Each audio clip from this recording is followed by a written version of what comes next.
Hello, hello, hello, my little devil darlings. This is Penny the Angelic Sweetheart here, and welcome back to another episode of the returning series called Frightful Fridays. Now sit back, relax, grab yourself a snack, a drink, and let us get on with this episode this week, shall we?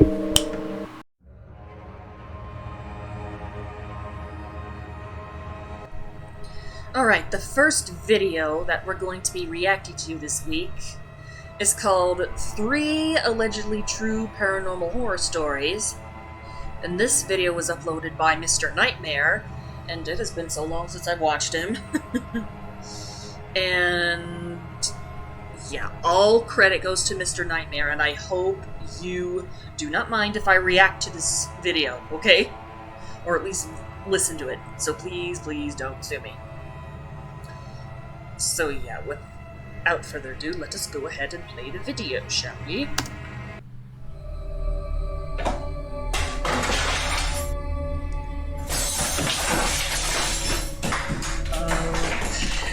I don't remember watching this one. I'm 27 years old, living with my brother James in a house we share. Never had anything severely strange or abnormal happen to me in my life. But there was this one week that I experienced this strange series of events. It started on what I thought would be a normal night like any other. I was in the kitchen washing the dishes before getting ready for bed. Suddenly, a plastic cup came crashing to the floor, and the sound of it made me jump and spin around from the sink. I saw the blue plastic cup bounce a few times, then fall dead on the floor. This was one of the cups that sits up top the cabinet. I knew it had to have been sitting upright though. I had no idea what kind of force could have knocked it off the cabinet. It made no logical sense. I picked it up and put it back on the cabinet. That wasn't the last strange event that night, though. While in bed with the blinds shut, there was suddenly a strange, very faint glow in my room. It came through the blinds. I flipped over onto my side and tried to peek under the crack at the bottom of the blinds, but I couldn't see anything. Honestly, as weird as it was, I was so comfortable in bed and was too lazy to go lift the blinds. I dismissed the light as something like a street light having a new bulb or something. I know, a little ridiculous, but at the time I had no reason to suspect anything paranormal. The next day I was home alone when James was at work. It was a dark, stormy day, and the house was constantly rumbling from the thunder, so when I heard a cup fall from the kitchen, I associated it with the thunder. I went to the kitchen to pick it up, and realized it was the same blue plastic cup I'd carefully put back on the cabinet yesterday. There was no way thunder could have knocked it down from where it was. Exactly. I put it on the counter and stood there, confused and a bit shaken, looking around the kitchen, not knowing what to think. As I was standing in the kitchen, I heard a creak in the floor above me. The room above me was actually my bedroom. Get out. I went to the stairs and called up for James, but I instantly remembered he wasn't home. Maybe you... You hear footsteps? Get out. Get out of the house. Seriously. Do not stay. Do not investigate. Just get the fuck out. That's what I would have done. Anyway, sorry. Let's continue. It was the thunder shaking the whole house. But still, I had to check my room just for peace of mind. I went up the stairs to my room and turned on the lights, given that all the rooms in the house were dark due to the weather. My room is square-shaped with 2 big closets. The room was clear, as were the closets. So I shut the light and went back downstairs. That night, when James got home, I had a discussion with him about the strange events that had been taking place. He said he hadn't been aware of any of it. Still, nothing that happened up until that point was extremely unusual. For the rest of the night, things were normal. I fell asleep with ease. I awoke at some off hour in the night. It was still dark. I checked my phone. It was 2 in the morning. I rolled back on my side and shut my eyes. When I heard the distinct sound of a finger tapping on a window, I could feel my heart in my throat. That's another reason why you should leave, sweetie. Why do you stick around? Who'll be tapping at your window so late at night?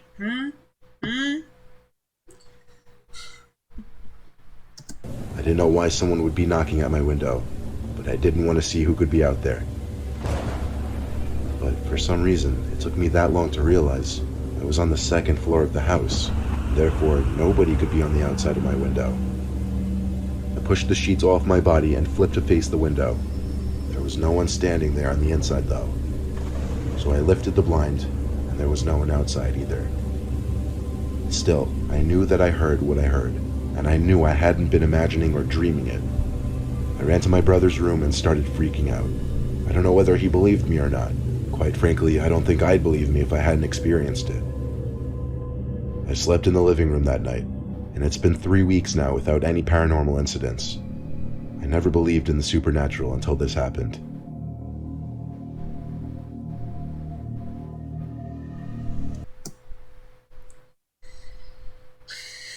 That's the only way you'd get up. Excuse me. The only way you'd get up to the second floor is if, the person living there would climb the stairs, or if you didn't live there and you're some kind of creepy stalker, you'd have to get a freaking...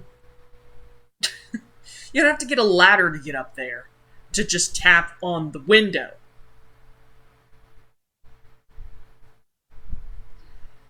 Seriously, that is freaky.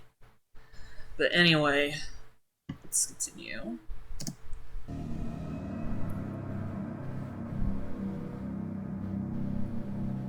I once took a road trip from New Hampshire to Florida. I had to stop at a hotel to sleep overnight when I was about halfway there. It was some old, somewhat dilapidated hotel that rested off the highway on a quiet road. There were like 2 cars in the parking lot, so there were definitely not a lot of guests. The lady at the front desk was very robotic and seemed bored with her job. She seemed to fit the atmosphere of the hotel perfectly. The lobby was full of tacky chairs and tables you'd expect to find put out on the curb. The wallpapers were all dated and equally tacky. Didn't matter though, I wasn't staying there for the luxury, just for the night and for the convenience. It was late when I checked in, so when I got in the room, all I did was take out my toothbrush and brush my teeth before jumping into the hotel bed. I turned out the lamp next to the bed and tried to go to sleep, not looking forward to the long day of driving I had ahead of me the next day. Suddenly, there was a knock at the door. I looked at the bedside clock to be sure that it was almost midnight. I went to the door and looked through the peephole. Apparently the peephole didn't work though, because I couldn't see out into the hallway through it. All I saw was black. I looked down at the crack under the door, but didn't see any outlines of feet blocking the light, so I opened the door just a little bit to peek into the hallway. When I didn't see anyone standing in front of the door, I opened it fully and then peeked down both sides of the hallway. It was clear. So I had to suddenly question if someone in this relatively vacant hotel was pranking me. I shut the door, locked it with the bolt this time, and went to lay back down in the bed. But then it happened again, a knock at the door. This time I jumped out of the bed, ran to the door, and checked the peephole again. Shockingly, all I saw was the empty hallway outside. But it hit me. This time I could actually see through the peephole. I unbolted the door and opened it. No one. I looked down both sides of the hallway again, and there was no one. This was where I drew the line. I grabbed the key to the room and went to the lady at the front desk. I told her someone kept knocking on my door, and politely asked her to check the cameras to see who it could be. She said they didn't have cameras in the hallways. Her reaction also wasn't what I was hoping for. She seemed very calm and disconcerted with what I told her. She said in a calm voice there was only one other guest in the whole building. Then she just stared blankly at me. I'm not sure how she thought her response properly acknowledged my concern, or what she expected me to say, but I could tell she wouldn't be of any help with the matter, so I left her and went back to my room. I locked the door with the bolt again. This time I put on my headphones and put on one of those 10-hour sleep relaxation videos on YouTube. This would not only help me get to sleep, but block out any possible future sounds from whoever was deciding to mess with me. And it worked. For a while at least. Eventually I flipped from my side to my back, just looked around the room. My head froze when I was staring at the corner. I sat up to try to get a closer look at what I thought I was seeing. I swear it looked like a giant humanoid figure, like a 10-foot tall human, standing right in the corner, head to the ceiling. When I put that image together in my head, I felt a sudden rush of horror in my body. I jumped across the bed to flick on the lamp, but when the room lit up, there was nothing in that corner of the room. I simply sat there with my heart beating probably 200 beats per minute. I gave myself a couple minutes to calm down before shutting the light back off and laying back down on my side. I still had the headphones in my ears playing the relaxation video. It helped calm me down a little bit. I didn't last even 2 minutes without sitting back up and examining the room again, however. And there it was in the corner, what looked to be a 10-foot tall humanoid figure. I crawled to the edge of the bed to get as close a look as I could before practically shitting myself. I saw what I was sure was a long arm at the side, moving. I dove to turn on the lamp again, and the corner was empty again. I didn't stick around that time. I packed up my few things in a matter of seconds and left the room. I gave the key to the woman and said I'm checking out early. She didn't even say a word as I stormed out that front door of the hotel. I continued driving until I found another hotel, where I fell fast asleep with no supernatural disturbances. You should have left a lot earlier, sweetie. I'd be gone within maybe, I don't know, a few seconds. Seriously. Ugh, just imagining that's creepy. Anyway, let's continue.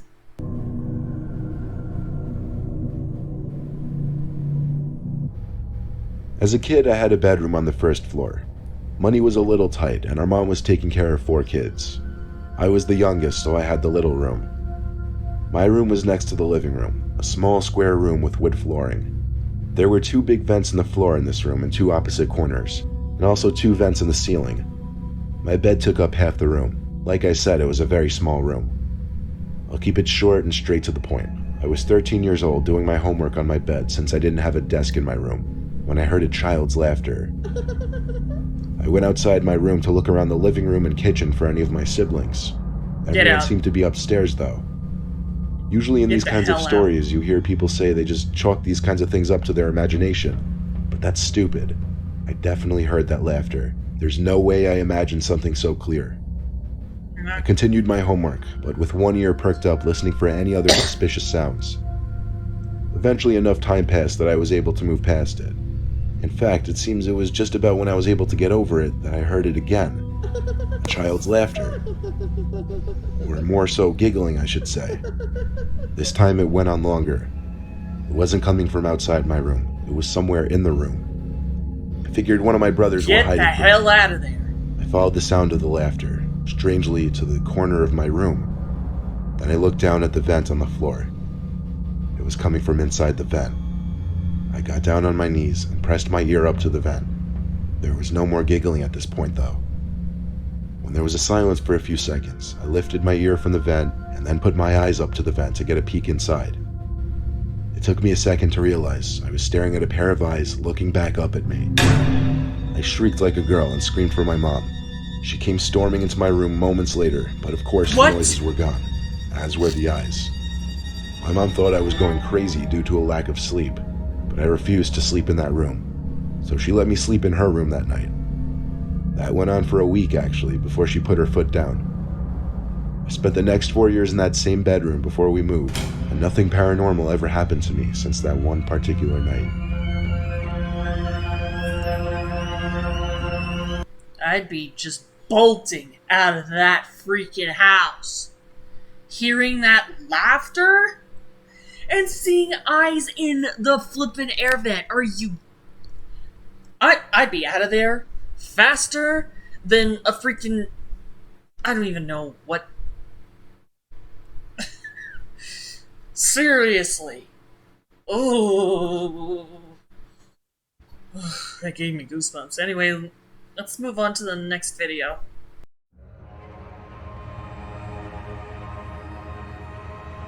The next video for this week is called 3 Disturbing Real Basement Horror Stories. That's right. You heard that right, honey. This time, this features everybody's least favorite place to be in when it comes to horror games, or if you have a phobia involving basements. So yeah, Again, this one was also uploaded by Mr. Nightmare, and all credit goes to him.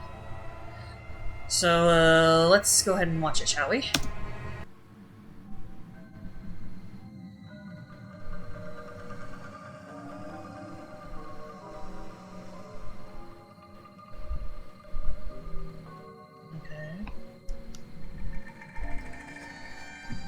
When my grandparents passed away, instead of my parents selling her house, they just let me live in it instead since I was of moving out age anyway. I just had to pay the taxes and monthly expenses. At first, I really enjoyed living alone, given that I could have whoever I wanted over whenever I wanted. But it quickly got lonely being alone, so I got myself a 2-year-old German Shepherd dog named Rocky. He was named after Rocky Balboa. Rocky's a very calm and gentle German Shepherd. He hardly ever barks, only when he feels threatened or if he's playing with another dog. I bought him a doggy bed the day after I adopted him and put it next to my bed.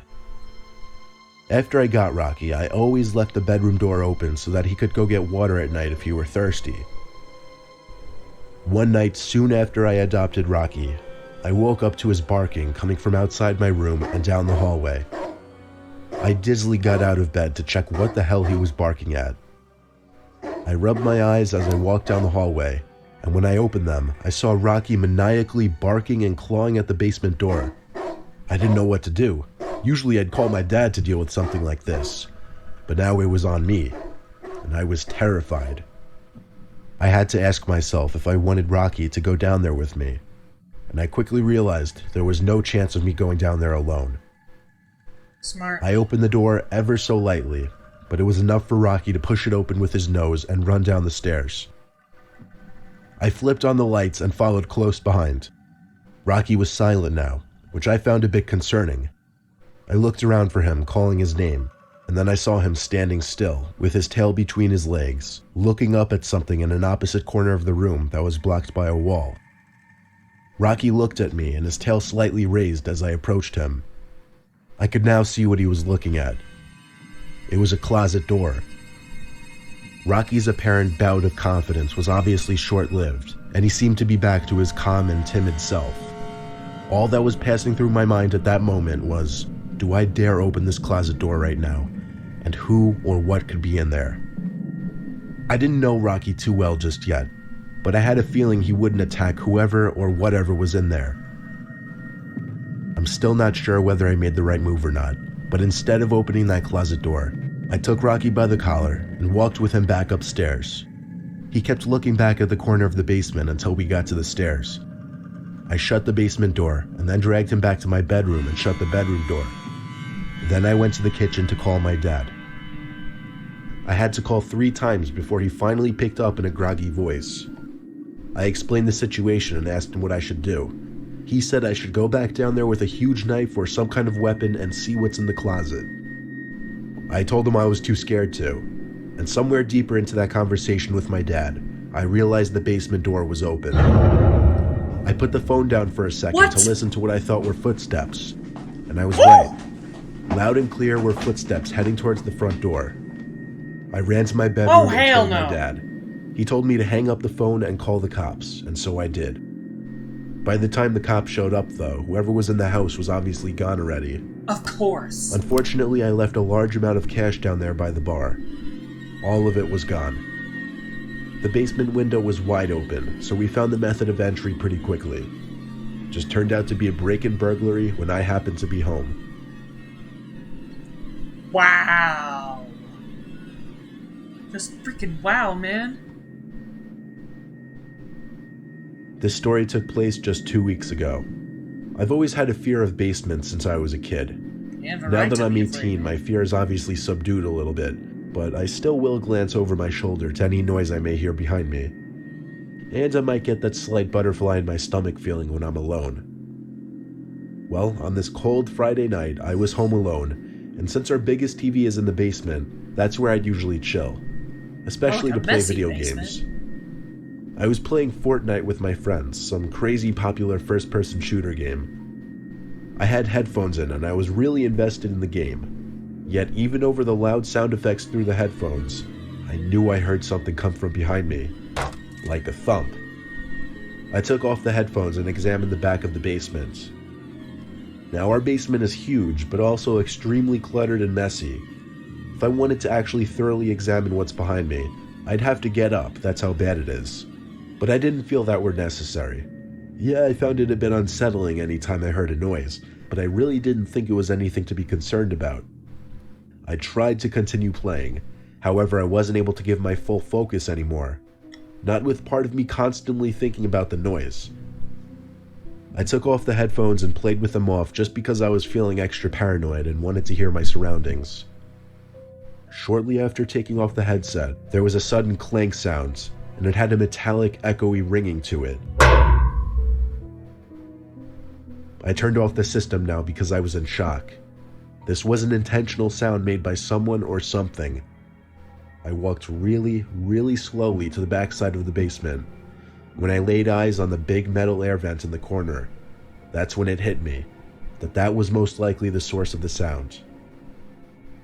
I got as close as I felt comfortable, then stopped and just looked at the air vent for a second. I got a terrible, painful feeling in my stomach, and I felt like the life was literally being drained out of me when I saw a hand reach out from the air vent and start waving me over. Then a deep, raspy voice said, "Come here, I need help." Oh! At first I didn't run. I just gradually stepped backwards with my mouth hung open, looking at the vents. The person's hands gripped the vent and started shaking it aggressively, obviously trying to break it open. I screamed, "I'm calling the cops," but the shaking didn't stop. I did what I said. I called the cops and told them to send someone right away. The operator told me to go to a room upstairs with a weapon, lock the door, and hide. I was the most scared I'd ever been in my entire life. I freaking me too! And the pain and fear of the situation only became worse when I heard a door bust open downstairs, and I could hear a maniac screaming at the top of his lungs. I'm not lying when I said he was screaming things like, "Where are you? I'm gonna kill you." I heard him run up the stairs. He probably ran up 2 stairs for every step, because he was up the stairs in like 3 seconds. My heart was in my throat when he tried the doorknob to the door, and started pounding on it so hard I could see the door caving in a little bit. I thought he was actually gonna break the door down. I had to climb out the window or I'd be a goner. I think he heard me though, because the banging stopped. I jumped from the window to the bushes below, and with the right stroke of luck, a cop car pulled up in front of my house. I basically ran into the officer's arms, begging them to go inside and get the man. They told me to wait in the police car, which they locked, while they both went inside the house with their guns drawn. Not even 5 minutes later, the 2 officers came out and they were holding the man in cuffs. The man in cuffs took my place in the backseat of the cop car, and from that moment, until the cops drove away, he was giving me the most evil, hate-filled stare you could ever imagine. That stare still haunts me. The whole experience still haunts me. I still hang out in the basement occasionally, but nowhere near as much. I wouldn't either. Holy crap. Listen to your freaking instincts, man. If something's wrong, do not stick. Do not, freaking... Just don't stay in the basement. Just leave. Anyway, let's continue.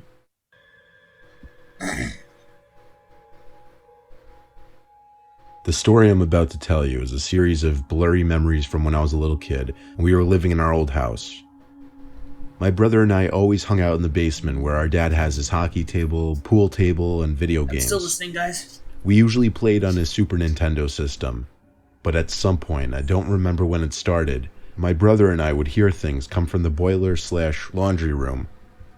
The first time this happened though, my brother and I were playing some racing game on Super Nintendo. Okay. That was when we both heard it. The door to the dryer slammed shut. We knew that's what the sound was. Really?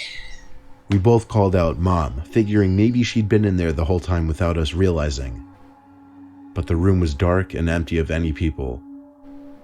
When we realized this, we both ran upstairs screaming for our parents, leaving everything downstairs still on.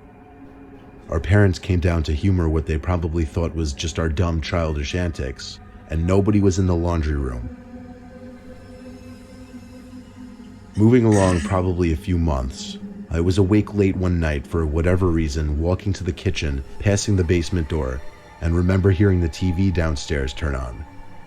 It was one of those big old box TVs, so it made that distinct clicking sound as it turned on. I called Mom, Dad, and my brother's name. No one answered. I went to my parents' room to tell them, and they were both upset with me for waking them. My dad went downstairs to turn off the TV, and I remember him telling me it's a glitchy TV. There were a couple other suspicious happenings after that, but I'll move forward all the way to the last occurrence, and honestly the most horrific. It was a few days before we were going to move to our new house.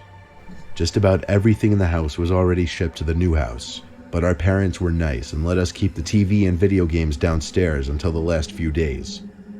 My brother and I were once again playing video games. That's when I felt something hit me in the back of the head. I thought it was my brother at first, but then saw the red ball bouncing on the ground behind the couch we were on. Then the door to the boiler room slowly shut as my brother and I looked at each other with horrified looks on our faces. Once again, we ran upstairs screaming. Our parents once again went downstairs, but when they came back up, they were strangely silent. They told us to go to our rooms and wait there. A while later, a police car showed up, but our parents wouldn't let us out of our rooms. They wouldn't tell us what happened until we finally moved. Apparently, my dad tried to open the boiler room door, but something was holding it shut, or perhaps pulling it shut. Even so long ago, I could sense fear in my dad's voice explaining it. I don't believe in ghosts, but to this day, I still don't know what to make of what was going on in that basement.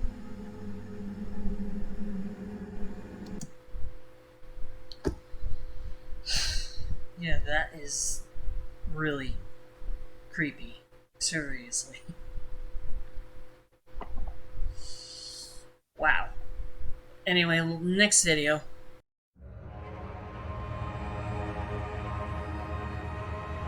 Alright, now the final video that we're going to be watching this week is called 5 Scary Ouija Board Stories. Everything that involves Ouija boards, basically. You guys really should not be messing with that crap. I don't, and neither should you. But anyway, let's just go ahead and watch this video. Oh, wait. All credit goes to Mr. Nightmare. Now let's watch the video. Almost forgot to say that.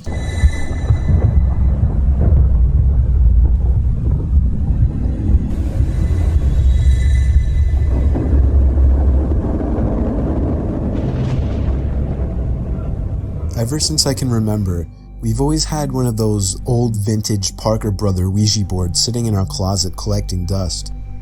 When I was a kid, I always wondered what it was. From the box, it seemed like a horrible board game, until one day I found out what a Ouija board really is, and immediately dug it out of the closet. I insisted on my brother trying it out with me, and eventually got him to play along. We put our hands on the planchette, and I began asking the typical cliche questions like, "Is there anybody there?" and "Can you answer me?" Other than my brother jokingly moving the planchette around to imitate an answer from some kind of entity, there was no real response. After getting bored, we put the game back in the box. I did a little research that night to find out how to make Ouija boards work. Many people said online that the most ideal environment when using a Ouija board is in a dark room only lit by candles. So when my parents weren't home, I managed to gather like 6 or 7 candles and convinced my brother to try it one more time. I lit the candles and set them around the table in the dining room with all the lights out. We tried one more time. I asked again if there was anybody there. The planchette began to move. I told my brother to stop moving it, but he swore he wasn't. I told him to move his hand away, and he did. It kept moving. My brother thought I was messing with him, but I didn't pay attention. The planchette landed on the word yes. I was only 9, so I was legitimately shitting myself. My older brother had to take over. He asked the question, "Are you a good spirit?" There was a 5-second pause before my brother's hand moved along with the planchette to the word no. We both looked at each other, and at this point I ran to my room and shut the door behind me, but he continued on with the so-called game. I heard his muffled voice come from down in the dining room, when all of a sudden I heard him screaming at the top of his lungs. I ran back downstairs to see what was wrong. He was holding up his shirt, revealing a small open wound that almost looked like a claw mark. He told me to set the fireplace immediately, and I obeyed.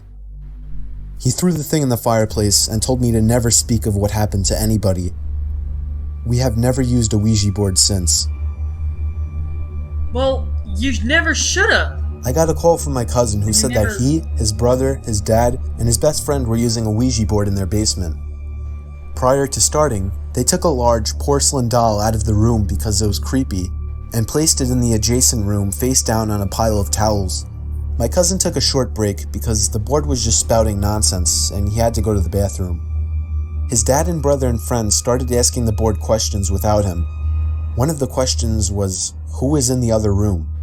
It just started spouting random numbers, and when my cousin came back into the room, his brother said that it wasn't working, that they were going to put it away, and he showed him the answer to the last question he asked, and he said, "Dude, that's my social security number." Then they started to talk to whatever started spewing answers out. It told my cousin he would die in the Air Force. At this point, they tell the entity they're communicating with to prove itself. It then spelled out the word doll, and they immediately got a bad feeling. They opened the door to check on the porcelain doll they had laid in the other room, and when they opened the door, the doll was standing up right in front of the door, staring at them. Everyone freaked out and ran out of the house.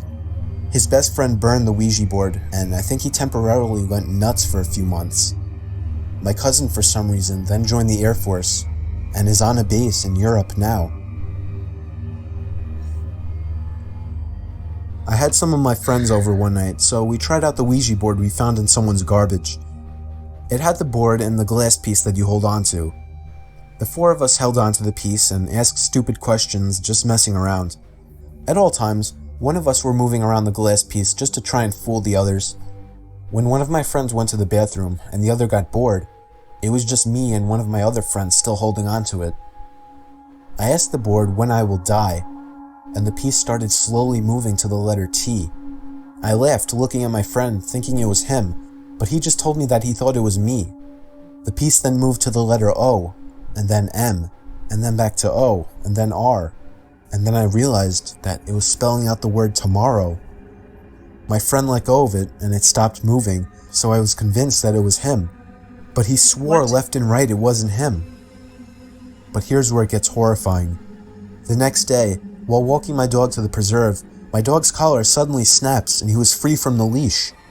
He darted into the road and I immediately chased after him, only to hear the horn of an oncoming car blaring and getting louder. I dove as fast as I could out of the way, just barely grazing the car with my foot as it passed. But it didn't end there. The same day, while sitting under the ceiling fan in the kitchen on full blast, I got up to get something out of the fridge, and behind me, I heard a loud crashing sound as all the glass on the table was shattered and everything fell onto the floor. The fan had fallen off the ceiling, and I was inches away from being decapitated. I really don't know if I find it to be a coincidence that the day after the Ouija board said I would die the next day, that I had two near-death experiences. All I know is I'm never touching a Ouija board again. Oh my gosh. I have never really told people about this. We had a huge closet full of old board games, and one of them happened to be a Ouija board. I always wanted to try it out, but my family was always home, and I felt weird trying it in front of them. There was this one weekend that my parents were going to the city, and my brother was going on a Boy Scout campout, so I would have the whole house to myself for a weekend. It might have been pathetic that I was more excited to try out a Ouija board than to party with friends while the house was empty. The weather was terrible, windy and rainy, but I felt that a rainy night would actually make it more ritualistic. Around midnight, I set up the board in my dining room and dimmed the lights. I asked a bunch of questions that generated no answers, so I eventually put the board away and went to bed. I woke up in the middle of the night to hear a creaking noise downstairs by the front door. At first I thought nothing of it, but then I heard it again, and it was closer this time, closer to the stairs. I sat up now. At this point I was getting concerned. Another creaking sound, this time from one of the stairs. I was sure somebody was in my house. This was before cell phones were mainstream, so calling the police wasn't even an option. The creaking sounds were getting closer until they were right outside my door, and then they just stopped. It felt like hours while I laid there clutching my covers, waiting for something to happen. A huge strike of lightning momentarily lit up my bedroom, and I swore I could see some kind of black limb-type objects wrapped around the open door. I tried to hold my breath to be as quiet as possible, but what happened next was the worst part. My door suddenly slammed shut, and I couldn't help but let out a shriek. By now, I was completely under my covers, shaking and crying and wanting to scream. All the windows in the house were closed, so there was no draft. I just knew something was going to happen. But nothing happened. I sat under my covers for hours, thinking somebody or something was in the room with me. When the sun started to rise, I finally snuck a peek out of my covers. My room was just as empty as before. I somehow found the courage to leave my bedroom and search for any signs of a break-in. Everything looked normal, though. No broken windows or unlocked doors. I then spotted the Ouija board on the table again. I have always been kind of superstitious, so I immediately linked the happenings to the Ouija board. I chucked the damn thing in the outside trash can and brought it out front to the curb. Since then, nothing has happened, and I didn't tell anybody about it. You wouldn't understand unless you were in that kind of situation. Then you would agree that nobody would believe a word you say. Nobody really knows except for the people that read my story online. I know for a fact that those events were linked to the Ouija board. Why did you do it in the first place? I can tell you from personal experience that trying a Ouija board is a huge mistake. It was the summer of 20... Thank you! Seriously, why does that even exist? 2013. My friend had a vintage Ouija board that was allegedly worth a decent amount of money. My friend agreed to trade it with me for a video game that I never played, so I happily made the trade. I tried using it alone, but it proved to be just a scam. I didn't really expect it to work. I mainly got it just for the money to be made off of it. I threw the stupid thing on the floor of my living room and forgot about it. Everything was going normal until the next morning. I woke up and found that the 2 plants I had sitting on my coffee table had been knocked over, and the Ouija board was sitting on the table. I didn't remember putting it there, nor did I understand how the plants could have fallen over. Wind was definitely not an answer. I wondered if it was possible that I had sleepwalked, or maybe I was half awake and walked down to get a glass of water and bumped into them or something. I moved everything back in place, but the carpet already had dirt stains on it. I brought the Ouija board box up to my room and tossed it on the floor. Things got bad that night.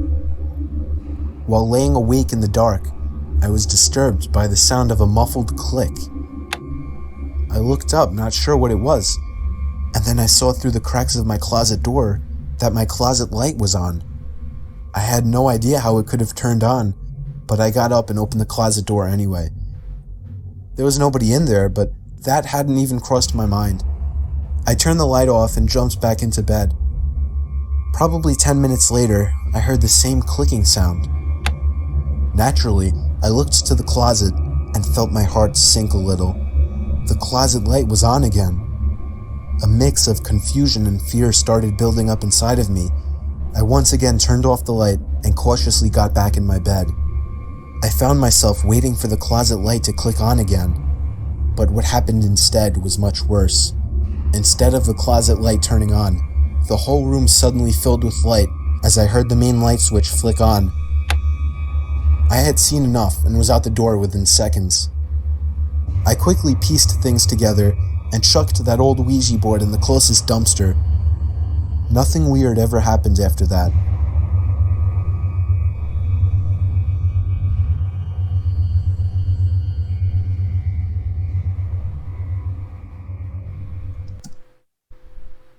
Why do you just throw it away? Burn it! Freaking burn it! Don't throw it away! My gosh. Well, I hope you guys enjoyed this week's Frightful Friday. And if you did, please give this video a big thumbs up, subscribe, follow my Instagram, Twitter, and DeviantArt, and stay safe out there. Do not play with the Ouija board. Do not freaking move into a haunted house, and just stay out of the basements. And I will see you all next time. Stay creative!